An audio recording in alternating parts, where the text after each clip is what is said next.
파스콘 통절기 문화 인사드립니다. 목요 강설 현월TV 목사입니다. 계속해서 창세기 강설을 지금 진행하고 있습니다. 오늘은 창세기 2장 4절로 17절의 내용이 되겠습니다. 창세기 2장 4절로 17절의 말씀을 제가 낭독하도록 하겠습니다.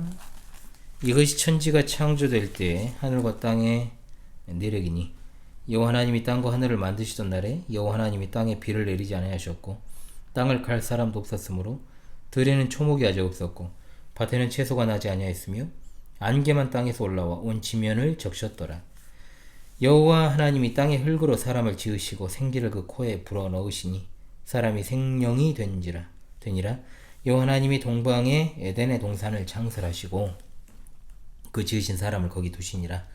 여호와 하나님이 그 땅에서 보기 아름답고 먹기에 좋은 나무가 나게 하시니 동산 가운데에는 생명나무와 선악을 알게 하는 나무도 있더라.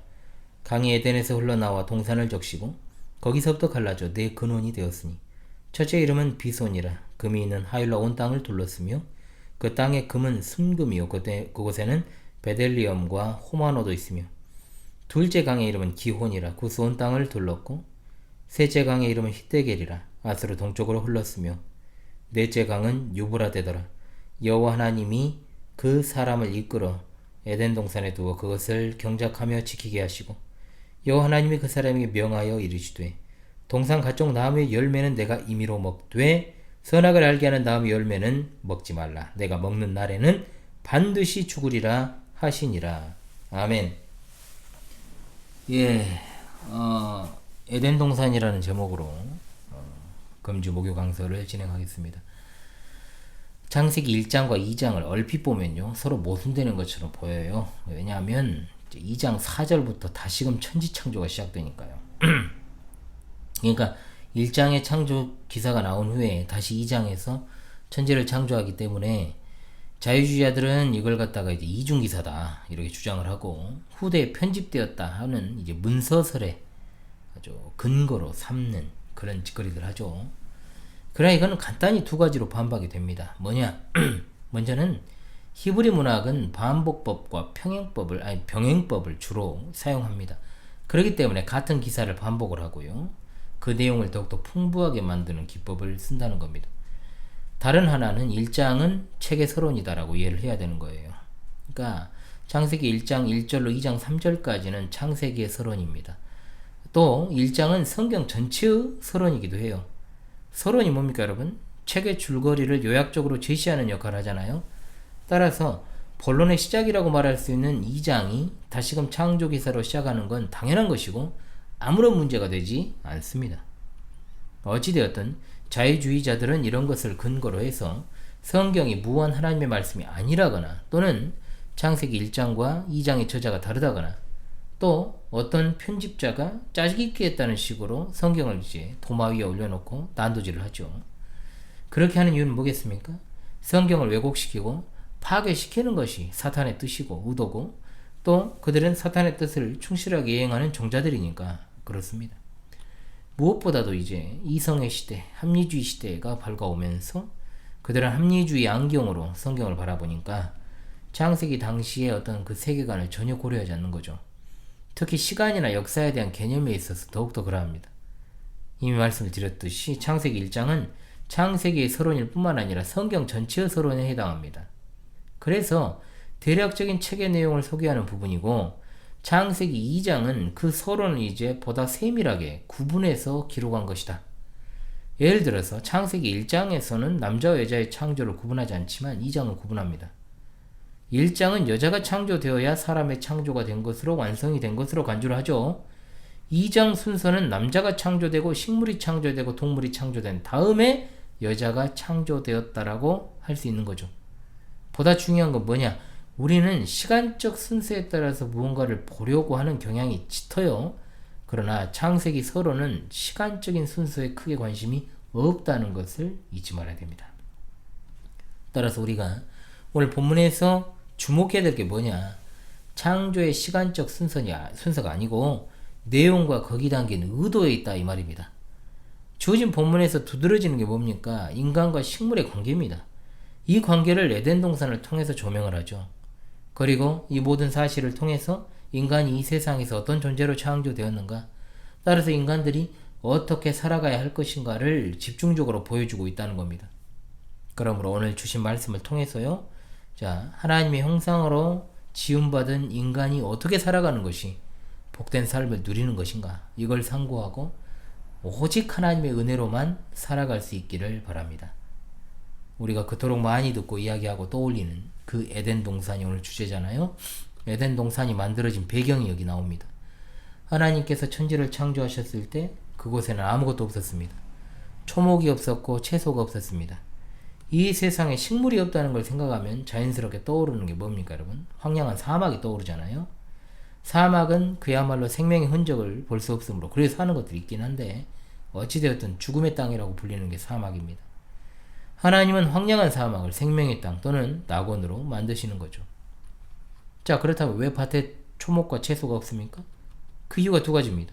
하나는 여호와 하나님께서 땅에 비를 내리지 않으셨기 때문이고, 또 하나 경작할 사람이 없었기 때문이다.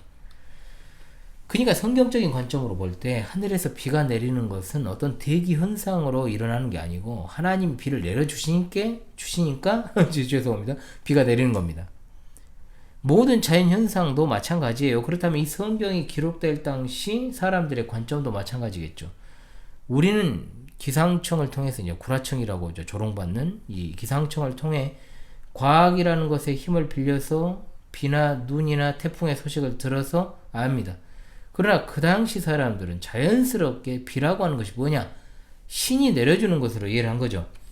이스라엘 백성들은 땅에 비를 내리는 분이 여호와 하나님이라고 하는 정확한 사실을 알 수 있었습니다. 흔히 오늘날의 관점에서 처음 창조된 세계가 지금과는 전혀 다를 것이다 라는 오해를 할 수 있습니다. 마치 그것은 천국이 아무런 활동 없이 안식하고 그냥 놀기만 하는 곳이다 이렇게 오해하는 것과 같이 처음 창조된 세계가 타락 전에는 알아서 잘 돌아가고 아무것도 안 해도 나무는 열매를 맺고 채소는 자라고 또 놀고 먹을 수 있는 그런 환경이었다라고 생각을 하는 겁니다. 그러나 우리는 1장을 통해서도 인간이 얼마나 많은 일을 했는지를 잠시 엿봤잖아요.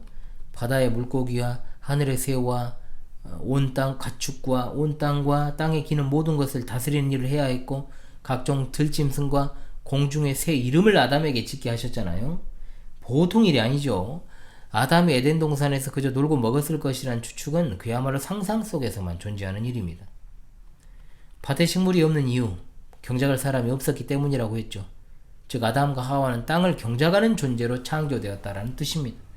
경작하다는 말에서 이제 영어의 컬처라는 말이 유래를 했죠. 그러니까 인간이 가만히 앉아서 먹고 사는 그런 존재를 무의도시 간다 그러잖아요. 우리도 곧잘 하는 말이 있잖아요. 땅을 파봐라. 돈 10원짜리 하나 나오는지. 자, 아무것도 하지 않는데 먹고 사는 일 없습니다.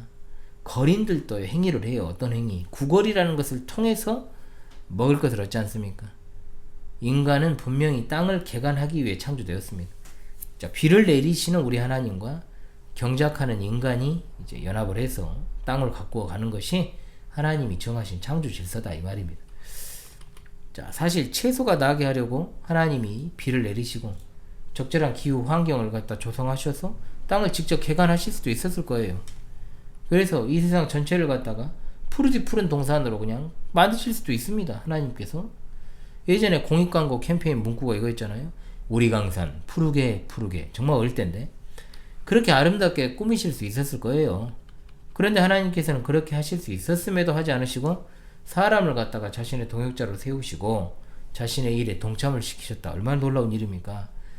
이것이 바로 에덴 동산에 나타난 우리 하나님의 모습이다 이 말입니다.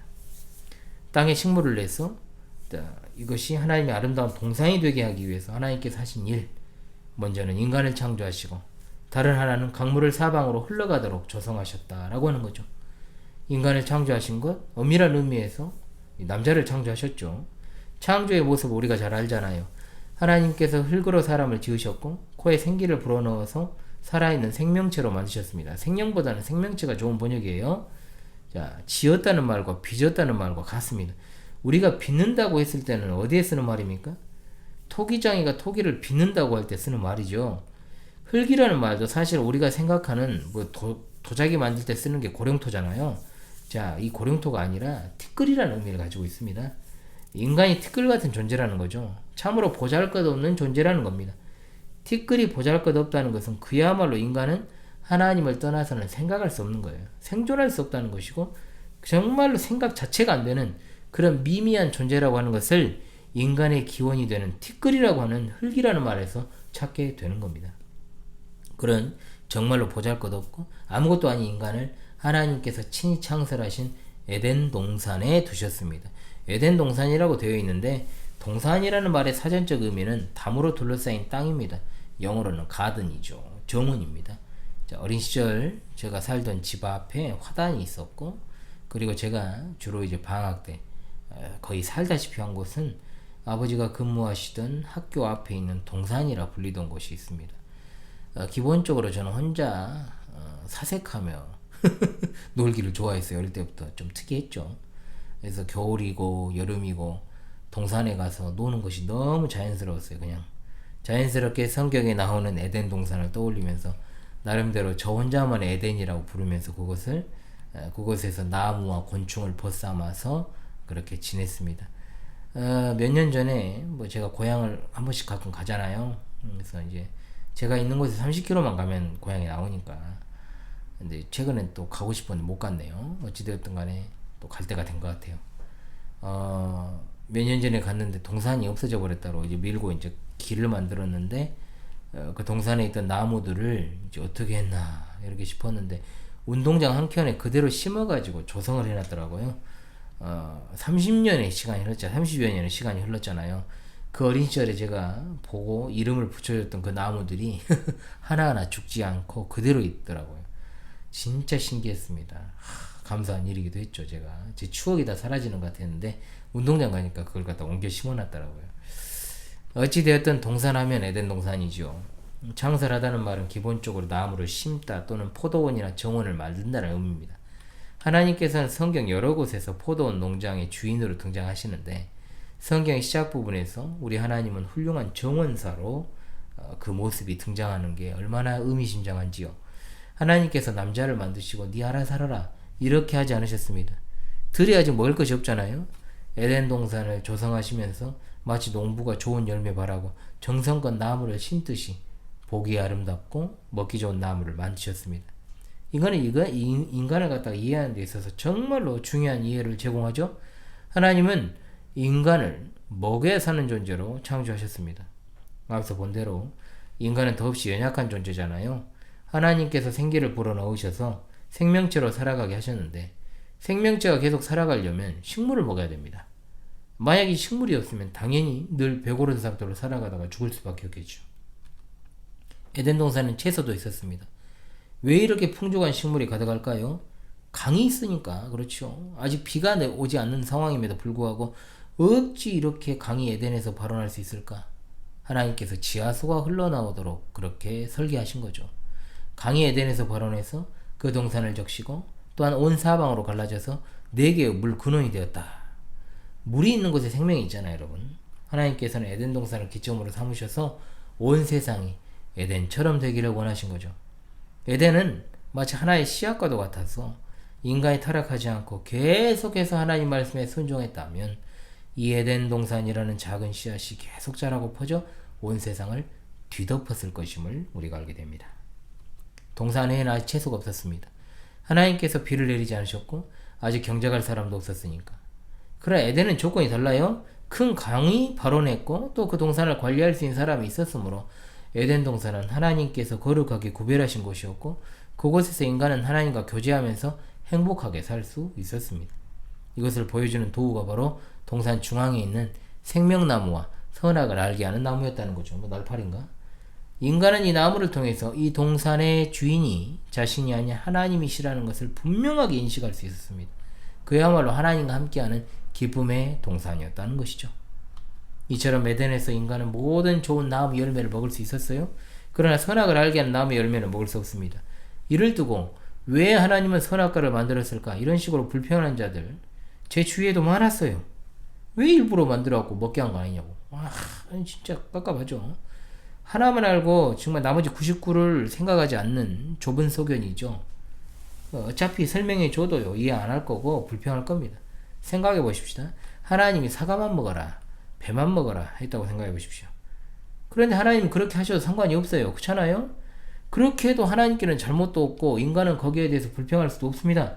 인간은 그야말로 흙에서 난 티끌 같은 피조물이기 때문에 하나님께서 에덴에서 나게 하신 나무들은 보기에도 좋고 먹기에도 좋은 정말 열매를 맺는 참 좋은 나무들이었죠. 하나님께서 창조하신 세계는 참 아름다운 세계였습니다. 하나님이 인간으로 하여금 그것을 맛보고 즐기게 하셨지요. 더 나아가서 하나님은 그것을 통해서 하나님의 선하심을 맛보는 것을 원하셨습니다. 자, 보기만 하는 것과 먹는 것은 엄청난 차이가 있지 않습니까? 화중지병이라는 말이 있죠. 그림 속의 떡이란 뜻. 예나 지금이나 삶에 여유가 있는 부자들이 취미로 하는 게 몇 가지가 있는데 그게 바로 대표적으로 그림 모으기잖아요. 자, 본인이 그림을 보기도 하고 그리기도 합니다. 부자들의 부의 척도, 자신의 재산들을 갖다가 보여주는 또 하나의 재산 관리 것이 이제 화가들의 유명한 화가들의 작품을 자기 집에 이제 전시해 놓는 거. 자, 그 재산으로 또 환원이 되잖아요, 그게. 또 되지도 않는 실력이지만 돈이 있으니까 개인전도 열고 또 자신은 큰 그림만 스케치하고 실제적으로 붓을 대는 것은 다른 이가 하는 이 대작이라고 하는 것도 미술가의 미술계의 관행처럼 이제 내려오죠. 그래서 작가는 본인이죠. 실제로는 작품을 설계만 했지 사람을 고용해서 돈을 지불하고 자기 이름을 내는 거죠. 자, 그거 자체가 잘못됐다는 거 아닙니다. 잘못을 지적하려면요 돈을 위해 그 일을 하는 사람의 양심까지도 지적을 해야죠. 그렇잖아요? 어찌되었든 그림이나 미술은 부자들의 전유물입니다. 그들이 있기 때문에 이게 가능한 거예요. 2년 전쯤에 삼성 이건희 회장이 소장하고 있던 전시회가 광주에서 한번 열려가지고 마침 아내와 이제 시은이와 함께 그때는 시진이가 없던 때인데 그때 이제 보고 온 적이 있습니다. 학교 미술 시간에 교과서에서 봤던 그 화가들, 기라성 같은 화가들의 작품을 직접 보게 되니까 신기하더라고. 진짜 놀랐습니다. 왜 그림을 보고 만족을 합니까? 배가 부르니까 가능한 겁니다. 그림이나 사진 안에 음식이 있습니다. 보통 정물화라고 하는 우리가 그런 것들 속에서 배가 부를 때는 음식 보고 즐기고 평가하는 일이 가능하지만 사람이 배가 고프잖아요. 그림이나 사진을 즐기고 평가 못합니다. 왜? 배가 고프니까 배를 채워야죠. 오히려 그림이나 사진의 음식이 나를 더 힘들게 하니까 못 즐깁니다. 제가 사람을 평가할 때 결정적인 요소로 여기고 절대 신뢰하지 않는 세 부류가 있습니다. 뭐냐면 첫 번째, 거짓말 자주 하는 사람. 2번, 3번 걸리면 끝이에요. 또 하나, 시간 약속 잘 어기는 사람. 마지막이 식탐입니다. 지금이야 좀 덜한데 많이 덜하죠. 지금 이제 뭐 좀 커가지고 여러분 최근에 지난주에도 우리 성경교류학교 학생들 영상 올렸지만은 우리 성경교류학교 학생들이 전반적으로 여러분 몸을 보시면 알잖아요. 식탐이 좀 심했던 때가 있었어요. 그러니까 그 결과가 오늘인데 지금도 갑자기 배고프면 굉장히 예민해지는 모습들이 아직도 있어요. 남아있어요. 우리 하빈이 같은 경우에도 광주에 처음 왔을 때는 처음에 오기 전에 이제 수련회를 먼저 참석을 했었거든요. 먹을 것을 너무 밝히더라고요. 진짜 적어도 이제는 저한테 좀 그걸 지도를 받아가지고 제 앞에서는 그런 모습은 안 보이는데 증언에 따르면은 안 보일 때는 여전히 하더라고요. 여전하다고 해요. 들어보니까 식탐이 여전하다. 식탐인 아이들의 특징. 또 고양이가 또 울고 있어요. 자신의 음식을 빼앗기지 않으려 하고 누군가 음식을 많이 먹으면 못 먹게 될까봐 동공에 지진이 일어나고 막 하는 거. 과거에 우리 휘성이 같은 경우에는 음식을 아주 빨리 먹으려는 모습에서 이제 식탐을 제가 발견을 했죠. 이런 모습은 사실 사람과 짐승의 구분을 모호하게 만드니까 제가 굉장히 싫어하는 모습 중에 하나입니다. 어린 시절에 그 모습들이 이제 정서적인 영향도 있거든요. 그게 물론. 그래서 먹을 것 앞에서 껄떡거리지 말라고 제가 항상 자주 교육을 했었죠. 먹을 것을 보면 개를 비롯한 짐승들이 어쩌던가요? 난리 법석을 칩니다. 그잖아요?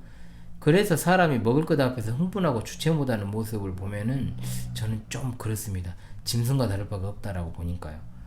자, 음식을 대하는 태도에 있어 사람과 짐승의 결정적 차이가 있다는 걸 말하는 거예요. 저는 짐승은 생존을 위해서 먹습니다. 생존을 위해서.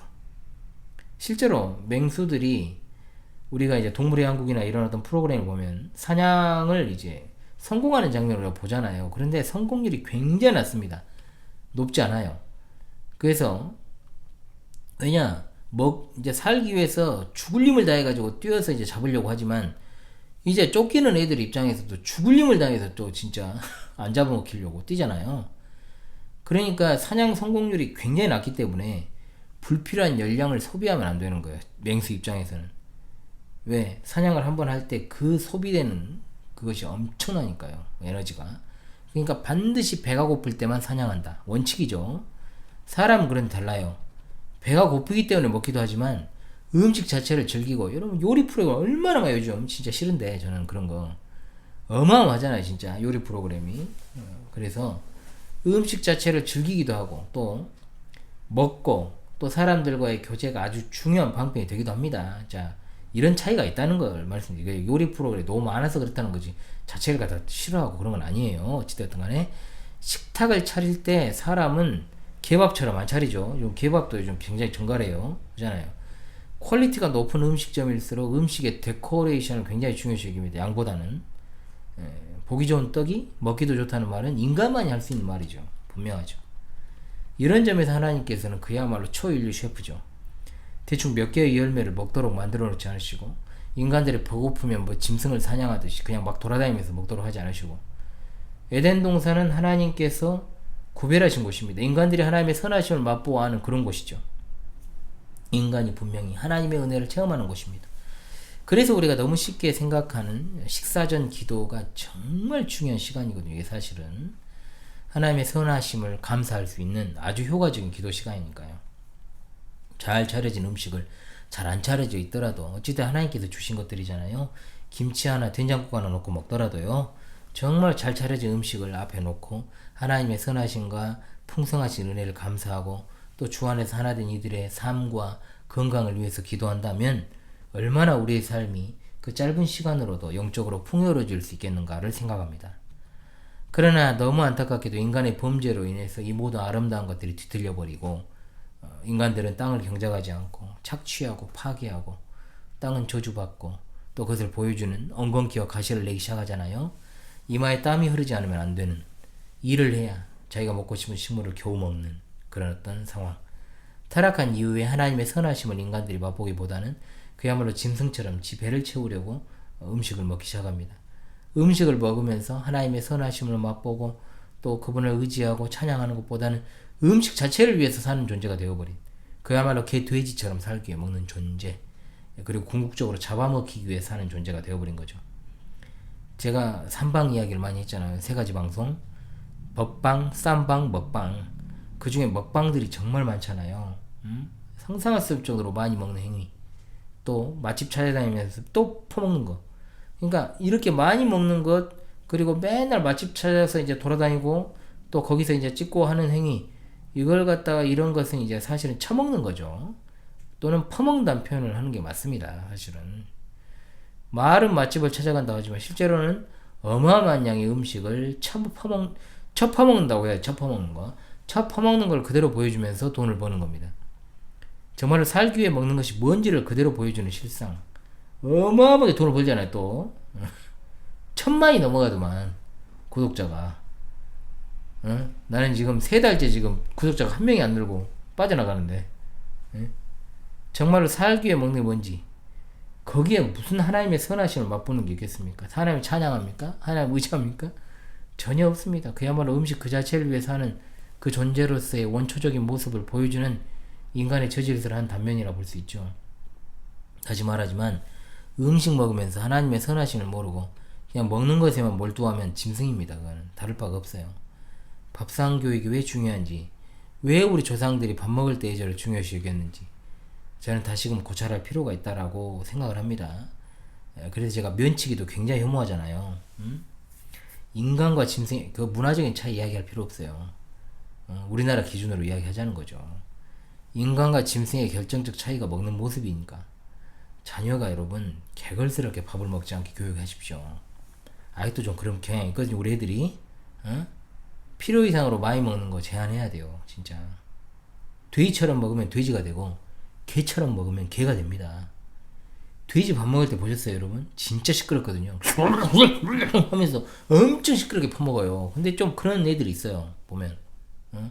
그리고 막 밥 먹은 자리 보면은 막 더럽게 막 흩어져 있고 막 이런 거. 막 엄청 흘리고 막 그냥 흘릴 수는 있죠. 그런데 이게 막 습관인 거예요. 응? 이거 잘못된 거. 이거는 고쳐야 돼요. 이거는. 그리고 자기가 먹은 그 깔끔하게 치워야 되는데 저한테 엄청 혼나죠. 애들이 지금. 응? 사람처럼 먹어야 사람인데 사람은 하나님의 형상이잖아요.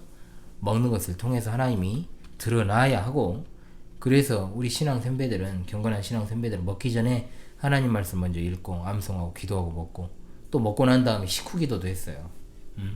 그만큼 먹는 것은 기쁨이죠. 분명합니다. 그리고 그 기쁨은 하나님이 주신 것이고 우리 생명도 하나님께 달려있고 에덴의 모습을 통해서 우리는 구별된 그리스도인의 삶을 생각하고 또 인간의 목적을 생각해야 됩니다. 그러나 타락한 인간은 항상 뭘 먹을까? 뭘 입을까? 이걸 고민하며 살아가죠. 내일 제가 다룰 주제도 그겁니다. 에덴의 아름다운 모습을 잃어버린 인간이지만 하나님께서 예수 그리스도를 통해서 회복시켜 주신 그 사실에 감사합시다. 그 회복은 하나님이 거하시는 성전, 에스겔에 나오는 성전을 통해 알죠. 에스겔에 묘사하고 있는 회복된 성전의 모습, 에덴 동산과 굉장히 닮아 있잖아요. 무엇보다 성전 문지방 밑에서 물이 흘러나와서 큰 강을 이루는 모습, 그리고 이 강물이 흘러가는 곳에 각종 나무가 번성하고 그 나무에서 먹을 각종 과일이 열리고 성경의 결론장인 요한계시록 22장에도 수정같이 맑은 생명수의 강이 하나님과 및 생명 어린 양의 보좌로부터 나와서 길 가운데로 흐르고 에덴 동산에 있던 생명나무가 12가지 과실을 달마다 내고 그 나무 잎사이들이 만국을 소성한다라고 했잖아요. 하나님의 통치가 회복되면 온 세상이 에덴처럼 변화된다는 것이 성경의 결론입니다. 자, 우리는 이 땅에서 지상 교회를 통해서 에덴을 맛봅니다. 교회는 하나님의 선하심을 맛보고 즐거워하는 곳입니다. 그러나 우리만 맛보고 즐거워하는 것은 끝나지 않아요. 에덴 동산이 온 세상으로 퍼져나가기 위한 작은 씨앗과도 같은 그런 곳이었듯 교회도 세상을 향해 복음을 전파하는 기관으로 열린 곳이 되어야 됩니다. 요즘은 다른 방식으로 교회가 열려버려서 문제지만 복음 전파 기관으로서 무차별적으로 복음을 증거하기 위하여 세상을 향해 열려 있어야 한다는 말입니다. 교회의 성도는 세상을 경작하는 존재가 되어야 되겠죠. 타락으로 인해서 세상 곳곳이 변질됐고 또 부패되어 있습니다. 하나님께서는 자기 백성을 그들의 죄에서 구원하시기 위하여 정말 독생자 예수 그리스도를 보내주셨고 그를 믿는 자는 누구든 멸망하지 않고 영생을 누리며 맛보며 살아가는 존재가 되는 겁니다. 하나님께서 비를 내리시고 인간이 땅을 경작하면 채소가 납니다. 인간은 그 채소를 먹으면서 하나님의 선하심을 맛봅니다. 그 선하심을 맛본 사람들은 영원토록 하나님을 찬양합니다. 이것이 바로 이 세상에 사람이 존재하는 이유죠. 사람의 제일 되는 목적은 무엇입니까? 사람의 제일 되는 목적은 하나님을 영화롭게 하고 그분을 영원토록 즐거워하는 것입니다. 창세기 2장이 바로 이 교훈을 우리에게 선명하게 보여주는, 가르쳐주는 본문이다. 잊지 마시고요. 하나님의 형상으로서 하나님께서 주신 이 땅을 경작한다라고 하는 것의 의미가 무엇인지, 내가 정말 하늘에 속한 하늘 공무원으로서 내가 교회의 대표 주자로서 하나님을 반영하는 존재로서 살아간다라고 하는 것이 얼마나 중요한 것인지를 생각하며 하나님의 영광으로서 살아간다라고 하는 것, 하나님의 영광의 반영으로서 살아간다는 것이 얼마나 중요한지 생각하며 살아가시는 여러분 다 되시기를 주님의 이름으로 간절히 소망합니다. 여러분, 우리 주님 곧 오십니다. 할렐루야, 아멘.